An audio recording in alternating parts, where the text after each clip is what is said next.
नारायण नारायण नारायण नारायण नारायण नारायण नारायण नारायण नारायण नारायण। आज का विषय है घर परिवार में रहने की सफल विद्या। घर परिवार में रहने की सफल विद्या। मेरे बंधुओं, हमारी सनातन संस्कृति इतनी विलक्षण थी, है और रहेगी, लेकिन वर्तमान समय में हमारे सनातन संस्कृति के लोग सनातन संस्कारों का पालन नहीं करते।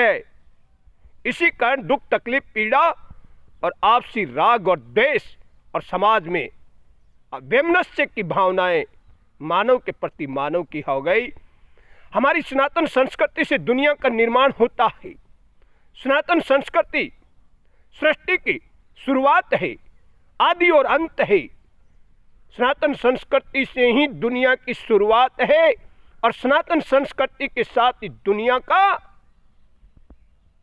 महाप्रलय होगा। सनातन संस्कृति में सब संस्कृतियां आती है। सभी संस्कृतियां सनातन संस्कृति से ही निकली हुई है, पैदाइशी नदियां है। विचार करो, सनातन संस्कारों में हमें घर परिवार में कैसे रहना चाहिए। मेरे बंधुओं, विचार करो, प्राचीन संस्कृति थी। 4 भाई, 10 भाई, 15 भाई एक साथ एक चूल्हे पर उनके पूरे परिवार का भोजन बनता था। ये हमारे सनातन संस्कार है।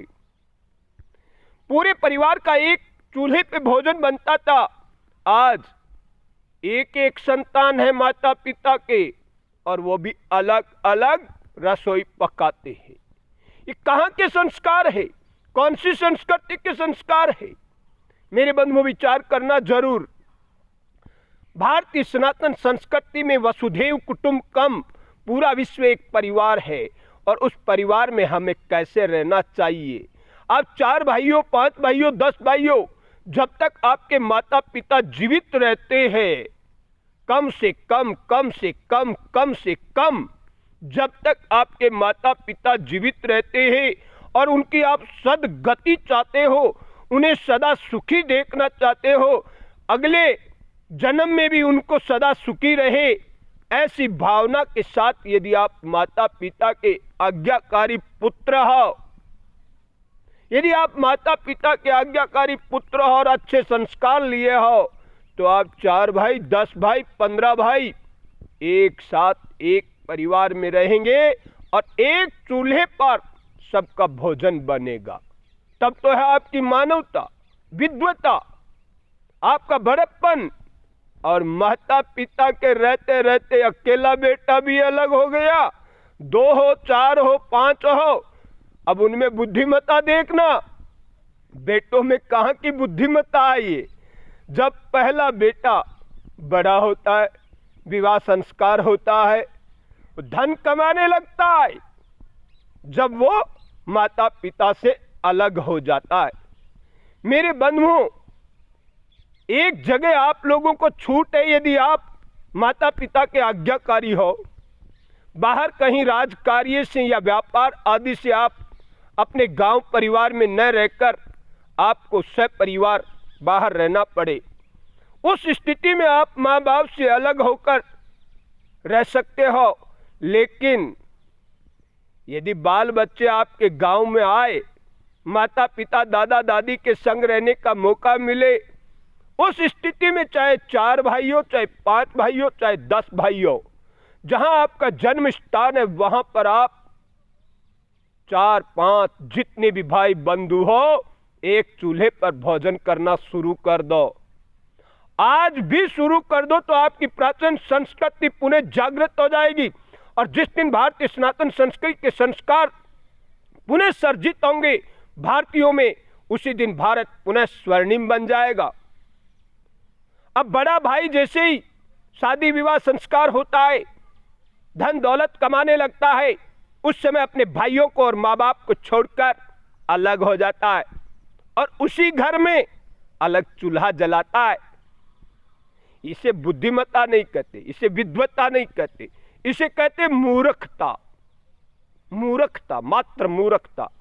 यदि बड़ा भाई धन दौलत वैभव कमाने लगा, विवाह संस्कार हो गया। उस स्थिति में बड़े भाई को अपने पिता के साथ ट्रस्टी बनकर अपने छोटे युवा भाइयों का सहयोग करके उन्हें भी सबल और समृद्ध बनाना चाहिए। ये तो हमारी भारतीय सनातन संस्कृति। और आप अलग हो जाते हो, ये मूर्खता है। ये माता पिता के ना तो आज्ञाकारी पुत्र हो सकते जो माँ बाप से जीते जी उनसे अलग होते हैं, और संस्कार विहीन ही कहेंगे। हमारी भारतीय सनातन संस्कृति का आपको सम्मान करना, आदर करना है तो आज अब भी संकल्प ले लो। जिस घर परिवार में आप 4 भाई हो, 5 भाई हो, 6 भाई हो, 10 भाई हो, आप अपने जन्म स्थान में माता पिता के संग रहो और माता पिता के आज्ञाकारी बनो। माता पिता सदा सुखी रहे और शरीर छूटने के बाद सदा परम धाम, परम मोक्ष, परम कल्याण की प्राप्ति हो। आपके माता पिता अपनी संतान से सुखी होंगे कि मेरी औलाद सारी सुखी है, यानी कभी उन्हें दुख नहीं दोगे और उनसे अलग नहीं होवेंगे। बेटे संतानें माता पिता से कभी अलग ना हो तो माता पिता बड़े प्रसन्न रहते। और घर में कलह होने का मूल कारण क्या होता है? घर परिवार में विचार करना, अपनों से बड़ों की अवज्ञा करना, अपनों से बड़ों पे हुकूमत करना, इसे कहते हैं राग और द्वेष फैलाना और अपने आप को श्रेष्ठ समझकर भाइयों के प्रति प्रेम की जगह नफरत के बीज बोना। जो भी माता पिता से पहले अलग होता है वो मूर्ख होता है। उसकी मूर्खता के कारण ही घर परिवार में राग द्वेष पैदा होता है। माता पिता के आज्ञाकारी होंगे, बहू सास की आज्ञाकारी होगी तो मेरे बंधुओं सास बहू के कभी विवाद नहीं हो सकता। घर में काम धंधा मैं करूं, इस तरह से यदि घर के सभी सदस्य करने लग जाए तो काम तो थोड़ा हो जाएगा और करने वाले ज्यादा हो जाएंगे। इसलिए घर परिवार में आपको समूह में रहकर संगे शक्ति कलो युगे, कलयुग में संगठन ही ताकत है। तो दुनिया मात्र को दिखाने के लिए अपनी शक्ति प्रदर्शन, सनातन संस्कृति के संस्कारों का पालन करो। वसुधैव कुटुंबकम, पूरा विश्व एक परिवार है। मानव मात्र जाति एक है, मानव मात्र एक है और परम पिता परमात्मा सबका एक है। तो एक है तो उसकी शरण लेकर माता पिता में निज प्रभु में दे कई शब्द कैसन करे विरोध। अपने इष्ट को, अपने परमात्मा को सब जीव जंतुओं में, पशु पक्षियों में, कीट पतंगों में, जड़ और चेतन में सर्वत्र दर्शन करो, तब भगवत बोध हो जाएगा। माँ बाप से अलग नहीं हो पाओगे, भाइयों से अलग नहीं हो पाओगे। मेरे बंधुओं, हमारे पॉकेट में आवश्यकता से अधिक धन दूसरे के हक की चोरी है। हमारे पॉकेट में आवश्यकता से अधिक धन दूसरे के हक की चोरी है। और आज का मनुष्य भाई के साथ भाई छल करता है, थोड़े से धन के लिए, थोड़े से लोभ लालच के लिए उसके साथ में छल कपट करता है। इस तरह के भाई नहीं, उन्हें कसाई कहो। कसाई कहने योग्य ही है, क्योंकि जो भाई के साथ छल करता है, जगत में मानव मात्र के साथ छल करता है और धन दौलत वैभव को महत्व देकर अन्याय, अत्याचार, दुराचार, भ्रष्टाचार, व्यभिचार, शराबी, मांसाहारी ऐसे दुष्कृत्यों में लिप्त रहता है, वह मानव कहलाने योग्य नहीं हो सकते। आज मानवता भ्रष्ट हो गई, मानवता मात्र रही नहीं। आज दानवता का उत्थान हो रहा है। मनुष्य मात्र अपने माता पिता के आज्ञाकारी न होकर अवज्ञा कर रहे, उनके लिए पालने के लिए उन्हें बंधन में बांध रहे। जैसे बहुत सारे घरों में हमने ऐसा भी देखा है, माता पिता 1 महीने उस बेटे के पास रहेंगे, 1 महीने उस बेटे के पास रहेंगे। अरे सभी बेटे मिलकर एक जगह क्यों नहीं रहने का संकल्प लेते हो? भले आप बाहर किसी शहर में अपना मकान बना लो, लेकिन जहां जन्म हुआ है वहां तो आप 4 भाइयों का, 5 भाइयों का, 10 भाइयों का समूह रखो। हाँ, कमरे अधिक हो सकते हैं, मकान अधिक हो सकते हैं, लेकिन भोजन भंडारा जैसे पुलिस लाइन में हजारों सिपाही एक मैस में भोजन करते। ऐसे ही यदि अच्छे संस्कारवान पुत्र होंगे, अच्छे संस्कारित माँ बाप होंगे, परिवार सुसंस्कारित होगा, तो एक समूह में बैठकर जिस तरह से मैस में भोजन करते हैं, वैसे ही आप घर परिवार में प्रेम के साथ एक साथ भोजन कर सकते हो। और एक संस्कार प्राप्त करने की विशेष बात बता देता हूं।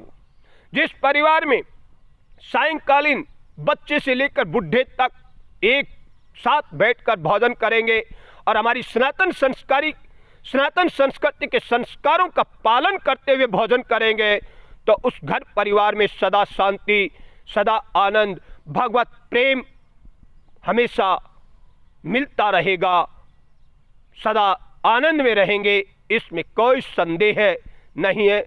अतः मेरे बंधुओं, वसुधैव कुटुंबकम का निर्माण करने के लिए सर्वप्रथम दायित्व है माँ बाप से अलग न होना, चार भाई आपस में अलग न होना, जन्म स्थान क्षेत्र विशेष में अनिवार्य रूप से उन्हें एक समूह में रहकर अपना भोजन भंडारा चलाना चाहिए, ताकि हमारी सनातन संस्कृति के संस्कारों का प्रचार प्रसार हो और भारतीय संस्कृति विश्व को मार्गदर्शन कर सकती है, क्योंकि भारतीय संस्कृति से ही लोग शिक्षा संस्कार ले रहे हैं। आज समूह में प्रार्थनाएं जो हो रही है वो भारतीय सनातन संस्कृति से निकली हुई नदियां हैं।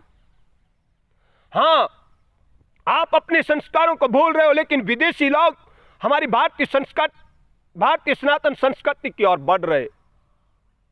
इसलिए कृपा करो कृपानाथ, और सभी भारतीयों से, सनातन प्रेमियों से मेरा आत्म निवेदन है, कभी माँ बाप से अलग मत हो, कभी माँ बाप से अलग मत हो। माँ बाप आपके लिए भगवान है। भगवान को किसी ने देखा है, देखा तो है, इसमें कोई संदेह नहीं है, लेकिन यदि साक्षात भगवान को देखना चाहते हो तो माता पिता को भगवान मानकर सेवा करोगे तो परमात्मा भी आपके द्वार पर खड़ा इंतजार करेगा। ऐसे पुत्र के दर्शन करने के लिए ऐसे आज्ञाकारी पुत्र बनोगे तो भगवान आपके दर्शन के लिए व्याकुल हो जाएंगे और विवश होकर आपको परमात्मा को दर्शन देना पड़ेगा। अतः माता पिता के आज्ञाकारी भाई बंधु आपस में एक समूह में रहकर एक साथ भोजन करना शुरू करो। जब बच्चे से लेकर बुढ़े तक रोजाना सायंकालीन एक साथ बैठकर आप भोजन करोगे तो आपके आने वाली युवा पीढ़ी में सुसंस्कार सर्जित होंगे, और जहाँ सुसंस्कार होंगे, जहाँ सनातन संस्कृति का सम्मान होगा, आत्मीयता होगी, एकता होगी, समूह होगा, साप्ताहिक मिलन, तो आपके जन्म स्थान क्षेत्र विशेष के 100% सनातन प्रेमी साप्ताहिक मिलन तो 100% आपके जन्म स्थान क्षेत्र विशेष के सनातन प्रेमी अनिवार्य रूप से करेंगे। परिवार में रोजाना सायंकालीन संस्कारों की चर्चा करो और साप्ताहिक आपके जन्म स्थान क्षेत्र विशेष के सनातन प्रेमी हिंदू भाई 100% एक स्थान विशेष पर बैठकर बच्चे से लेकर बुढ़े तक चिंतन मनन करें और आने वाली युवा पीढ़ी में सुसंस्कार कैसे सर्जित हो, इन विषयों पे हमारा मंथन करेंगे तो भगवत कृपा बरसेगी और सनातन संस्कृति सदा से विजयी थी, है और रहेगी। सनातन संस्कृति का ही विश्व में मार्गदर्शन रहेगा, क्योंकि सनातन संस्कृति ही विश्व का निर्माण सुसंस्कार देने में समर्थ, सबल और सामर्थ्यवान है। जय जय सीताराम। हरे राम नारायण सीताराम, भज मन प्यारे सीताराम, सीताराम जय सीताराम।